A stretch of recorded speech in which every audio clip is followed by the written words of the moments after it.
नमस्कार, प्राइम समाचारमा स्वागत छ। म सरोज कोइराला। सुरु गरौं अहिलेसम्मका प्रमुख समाचारबाट। नेपाली कांग्रेसमा क्रियाशील सदस्यताको विवाद लगभग समाधान। सीमित समिति सदस्य श्याम घिमिरेमाथि कुटपिट। अध्यादेश मार्फत पार्टी टुक्र्याउने षड्यन्त्र भइरहेको एमाले अध्यक्ष ओलीको आरोप। देउवालाई विश्वासको मत नदिने स्पष्ट। निर्देशिका विपरीत निजी तथा सरकारी अस्पतालहरू सञ्चालन हुँदा पनि नियमन भएन। उपचार नपाएर बिरामीहरूको बिचल्ली।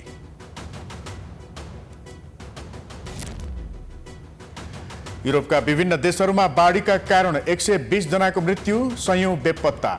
बेल्जियममा राष्ट्रिय शोक घोषणा।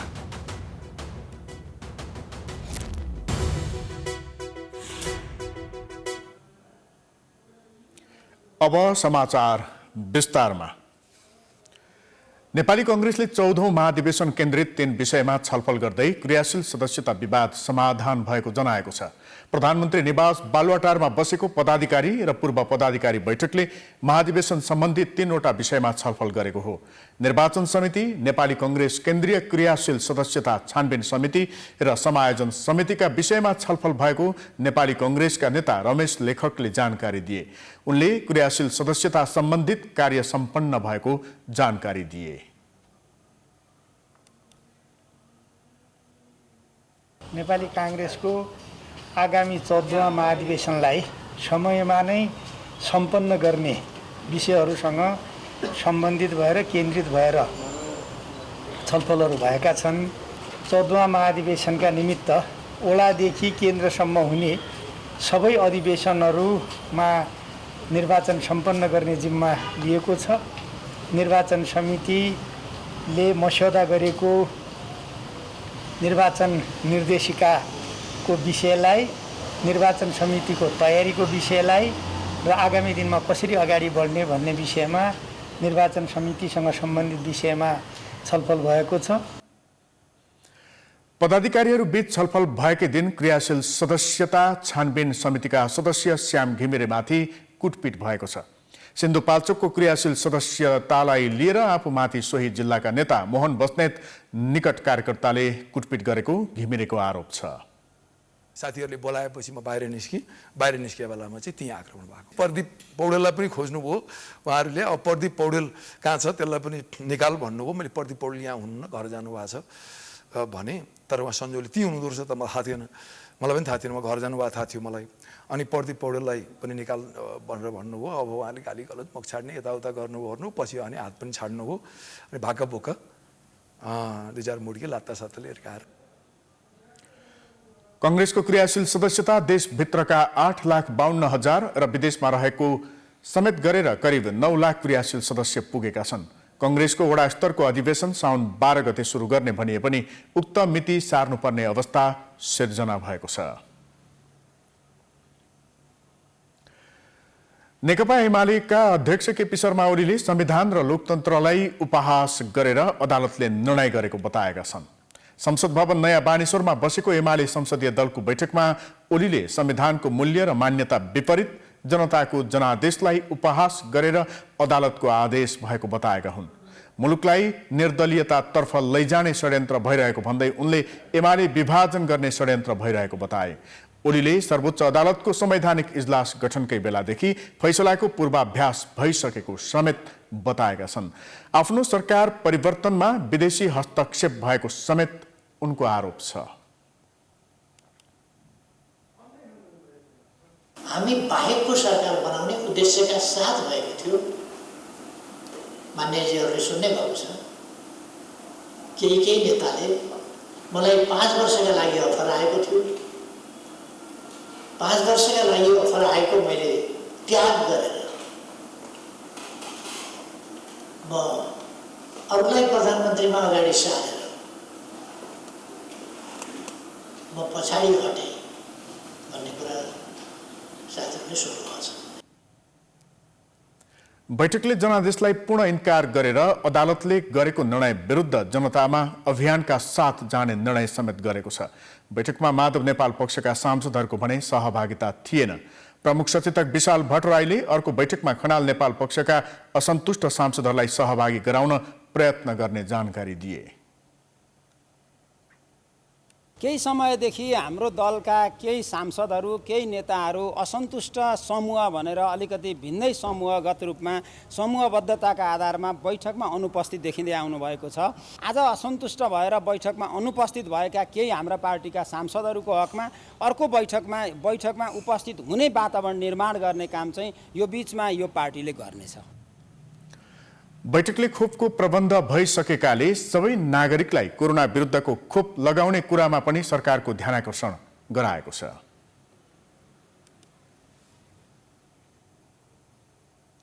समाचारको सिलसिला जारी छ। हामी विश्रामपछि आउँछौँ। बाँकी समाचारको साथमा विश्रामपछि स्वागत छ। अब बाँकी समाचार। मुलुकका अधिकांश अस्पताल बिरामीसँग शुल्क लिए अनुसार सेवा दिँदैनन्। अस्पताल निर्माण तथा सञ्चालनका लागि सरकारले मापदण्ड तोके पनि त्यसको पालना हुने गरेको छैन। एक रिपोर्ट। 2070 सालमै स्वास्थ्य संस्था स्थापना सञ्चालन तथा स्तर उन्नति मापदण्ड सम्बन्धी निर्देशिका जारी गरेको थियो। तर काठमाडौँ उपत्यका लगायत देशभरका अधिकांश अस्पतालहरू यति बेला अस्तव्यस्त छन् कि उनीहरूले सरकारले बनाएको सामान्य भन्दा पनि सामान्य नियम तथा मापदण्डको पालना गरेका छैनन्। तर अस्पतालको भौतिक संरचना निर्माण गर्दा नै प्रशस्त खाली जग्गा छाड्नुपर्ने, अस्पताल परिसरलाई हरियाली बनाउनु पर्ने, प्रशस्त पार्किङ क्षेत्र छुट्याउनु पर्ने, सडक यातायातको आवत जावत सहज हुनुपर्ने, शौचालयको राम्रो व्यवस्थापन हुनुपर्ने तथा अस्पताल परिसर फोहोर मैला रहित हुनुपर्ने लगायतका मापदण्डहरू बनेका छन्। चाहे सरकारी हुन् वा निजी, सरकारले बनाएको यस्तो सामान्य मापदण्डलाई समेत काठमाडौँ उपत्यकाका अधिकांश अस्पतालले अवज्ञा गरेका छन्। यो चाहिँ सम्बन्धित निकायले चाहिँ के गर्नुपर्ने त्यो गर्दैन। घण्टाको फेरि 25 रुपियाँ, फेरि डाक्टर हुँदैन हेर्नु पर्खनु पर्ने हुन्छ। कति घन्टा पर्खन वाक्कै आउने गरे पर्खियो भने एकदमै गाह्रो भयो। अब स्टाफहरूको चाहिँ सुरक्षित हुन्छ भने अब हामी चाहिँ सेवाग्राहीको चाहिँ त्यही त हो नि, कहीँ बाटोमै छोडेर हिँड्न पऱ्यो हुन्छ होइन। त्यही माथि प्रहरीहरूले हामी जरिवाना काट्ने होइन, त्यस्तो सिस्टम छ। म्यानेजमेन्ट टिम नै चाहिँ यति शक्तिशाली हुन्छ कि होइन, जसले आफ्नो चाहिँ गभर्मेन्टलाई नै तपाईँको चाहिँ आफ्नो ओइतिर चाहिँ लगिराखेको हुन्छ होइन। जसले गर्दा होइन एउटा पे गर्न सक्ने मान्छे त आफ्नो चाहिँ निजी क्लिनिकहरूमा जान्छ होला होइन, उसले प्रशस्त सेवा सुविधा पाउँछ किनभने उसमा चाहिँ खरिद गर्ने चाहिँ योग्यता होइन, क्षमता, क्यापासिटी हुन्छ। तर एउटा नर्मल नागरिकको लागि होइन जुन किसिमको म्यानेजमेन्ट हामी देख्छौँ, पार्किङदेखि लिएर होइन, शौचालयदेखि लिएर होइन, जुन किसिमको चाहिँ अब उसले चाहिँ आफ्नो औकात अनुसारको सेवा पाउनु पर्यो होइन, त्यसमा चाहिँ एकदम तपाईँको चाहिँ तल्लो स्तरको नै चाहिँ म चाहिँ देख्छु। सरकारी अस्पताल पुग्नेका लागि अर्को समस्या बन्छ व्यवस्थित र सफा शौचालय। सरकारी मापदण्डमा यो विषय पनि उल्लेख छ। तर शौचालयको सबैभन्दा बढी समस्या सरकारी अस्पतालहरूमै छ। निजी अस्पताल केही न केही मात्रामा भए पनि काम चलाउ शौचालय बनेका छन्। तर सरकारी अस्पतालहरूको शौचालय जानु पर्यो भने नर्कमा गए झैँ लाग्छ। त्यसपछि महिला र पुरुषका लागि छुट्याइएका शौचालयकै ढोकामा चुकुल समेत छैनन्। बल्ल तल्ल नाक थुनेर चिरेको शौचालयभित्र पनि अकस्मात कसैले ढोका खोल्छ कि भनेर समातेर बस्नुपर्ने अवस्था छ। सुन्दैन अब के गर्ने त, जुन हस्पिटल गए पनि यस्तै हो, लापरवाही पनि छ। अब मेन कुरो त हस्पिटल प्रशासनले लापरवाही गरेपछि त अब आउने मान्छेले त यसरी नै लापरवाही गरिहाल्छ होइन, कडा नभएपछि। त्यही नै हो, अब सम्बन्धित निकायको ध्यान जाओस्, त्यही हो हामीले। सबैभन्दा ठुलो कुरो के हो, व्यवस्थामा कमजोरी हो।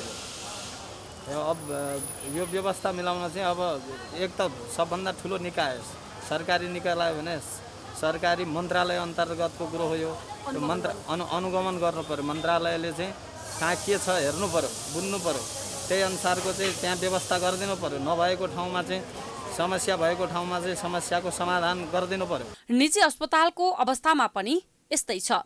सामान्य भन्दा पनि सामान्य मापदण्डको पालना नभएका अस्पतालहरूको बारेमा अस्पताल प्रशासन केही बोल्न नै रुचाउँदैन।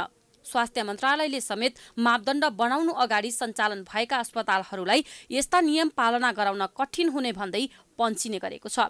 तर मापदण्ड पूरा नगरेका अस्पताललाई अन्यन्त्र सार्ने वा बन्दै गराउने निर्णय गर्न मन्त्रालय सधैँ हिचकिचाउने गरेको छ। सेवाग्राहीहरू ती स्वास्थ्य संस्थाहरूमा हजारौंको संख्यामा दैनिक रूपमा जाने खालका ठुला संस्थाहरू हुन्।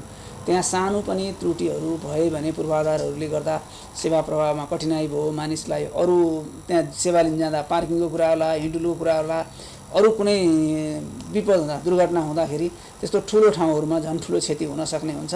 अझ ती ठाउँहरू त सबैतिर दुर्घटना भएपछि आएर जम्मा हुने ठाउँको रूपमा, सबैको हबको रूपमा, सेन्टरको रूपमा रहने हुन्छ। यी कुराहरूमा हामी अलिक बढी केन्द्रित भएर व्यवस्थापन गर्नुपर्छ भनेर सम्बन्धित निकायहरूसँगको समन्वयमा कामहरू गरिरहेका हुन्छ। मापदण्डको आधार अनुसार न स्वास्थ्य संस्थाका भवन निर्माण भएका छन् न त अन्य सेवा सुविधा नै गतिला छन्। अस्पताललाई राज्यको नियमनमा ल्याए जस्तो गरे पनि सेवाग्राहीलाई उपलब्ध गराउनु पर्ने सुविधा दिनबाट किन चुकेको भनेर प्रश्न गर्न सक्दैन, कारबाही गर्न पनि सक्दैन। यसको पछाडि अनियमितता बाहेक अर्को चरण छ भन्न सकिँदैन। प्राइम टाइम्स टेलिभिजनका लागि सृजना कार्कीको रिपोर्ट। समाचारको सिलसिला जारी छ, हामी विश्रामपछि आउँछौँ। बाँकी समाचारको साथ विश्रामपछि स्वागत छ। अब अन्तर्राष्ट्रिय समाचार।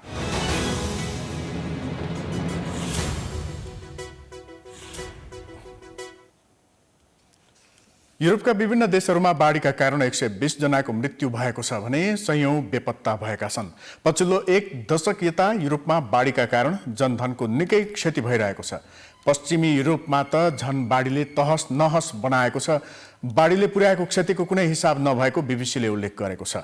लगातारको वर्षाका कारण नदीमा पानीको बहाव निकै बढेपछि नदी किनारमा ठूलो विनाश हुने गरेको छ। जर्मनीमा मात्रै मर्नेहरूको संख्या 100 नाघेको छ।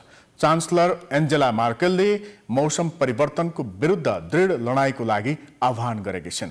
बेल्जियममा कम्तीमा 20 व्यक्तिको मृत्यु भएको छ। बाढीबाट नेदरल्यान्ड, लक्जमबर्ग र स्विट्जरल्यान्ड पनि प्रभावित छन्। मौसम परिवर्तनका कारण तापक्रमको प्रभाव वातावरणमा परेकाले अत्याधिक वर्षा भएको बताइएको छ।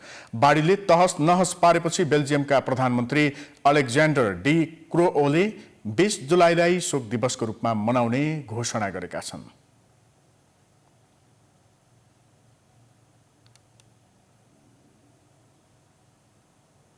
अब खेलकुद समाचार।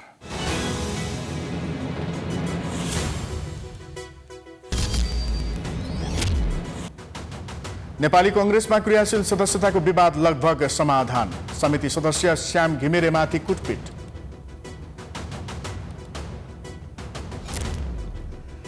अध्यादेश मार्फत पार्टी टुक्र्याउने षड्यन्त्र भइरहेको एमाले अध्यक्ष ओलीको आरोप। देउवालाई विश्वासको मत नदिने स्पष्ट।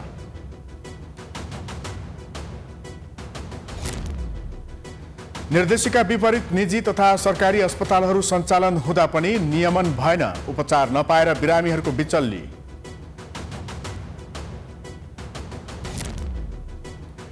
युरोपका विभिन्न देशहरूमा बाढीका कारण 120 जनाको मृत्यु, सयौं बेपत्ता। बेल्जियममा राष्ट्रिय शोक घोषणा।